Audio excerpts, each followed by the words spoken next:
جنت کی ہے ملکہ حسنین کی ہے ماں اللہ کا رسول، اللہ کا ہر نبی شرک سے معصوم ہوتا ہے، کفر سے معصوم ہوتا ہے، شائبہ شرک اور شائبہ کفر سے معصوم ہوتا ہے، کبائر سے معصوم ہوتا ہے، صغائر سے معصوم ہوتا ہے، مطلقاً خطا سے معصوم ہوتا ہے۔ اور آج کی گفتگو میں یہ عرض کروں گا کہ اللہ کا نبی، اللہ کا رسول، اللہ کا پیغمبر اجتہاد میں بھی خطا سے معصوم ہوتا ہے۔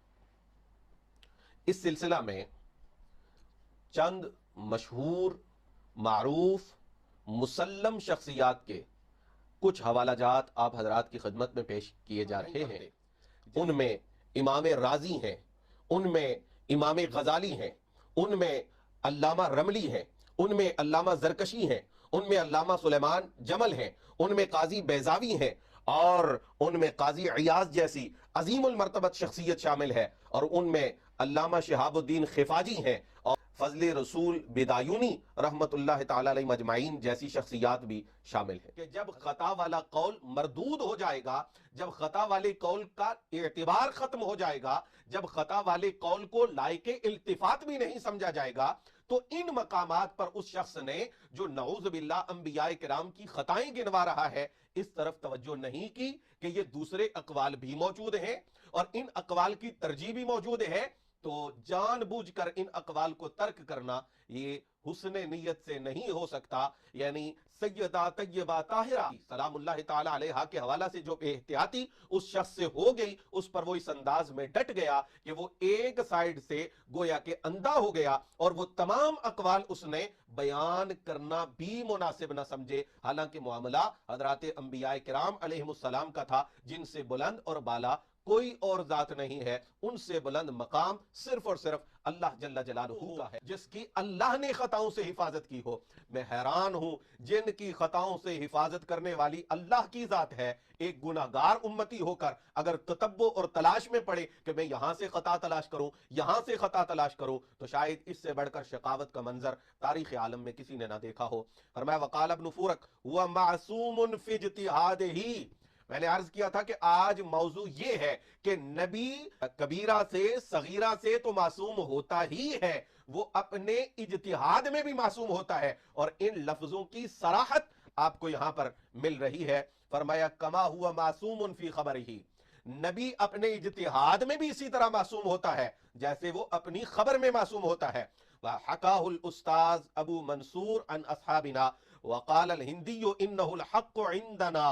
یہ مذہب وہ ہے کہ نبی خطائے اجتہادی سے معصوم ہوتا ہے۔ امام زرکشی فرماتے ہیں قلت وہو قول لا نور علیہ، یہ قول بے نور ہے، ہم تو نور والے نبی کی عظمت پر پہرا دینے والے لوگ تھے، ہم تو نبی پاک علیہ السلام کی نورانیت کو ماننے والے لوگ تھے۔ اب ہمارے عقیدے میں، ہمارے مسلک میں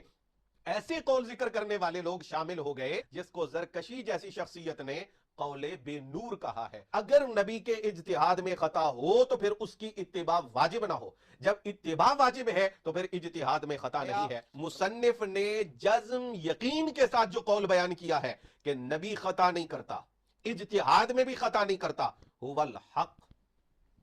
اب آپ فیصلہ فرمائیں گے کہ جو مذہب مذہب صحیح ہے، جو مذہب مذہب حق ہے، جو مذہب مذہب مختار ہے، جو مذہب مذہب مرضی ہے، اس کو عقیدے کے طور پہ اپنے عقائد میں شامل فرمائیں گے، یا جو اس کے خلاف دوسرا مذہب ہے جس کو کچھ لوگ اپنے مذموم مقاصد کے لیے بڑے زور اور شور سے بیان کر رہے ہیں۔ فرمایا میں نے اپنی کتاب کو اس قول کے علاوہ،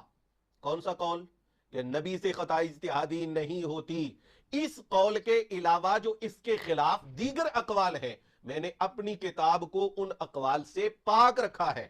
فرمایا بل لا نحفل بہ، ہم نے تو ان کو صرف نقل بھی نہیں کیا،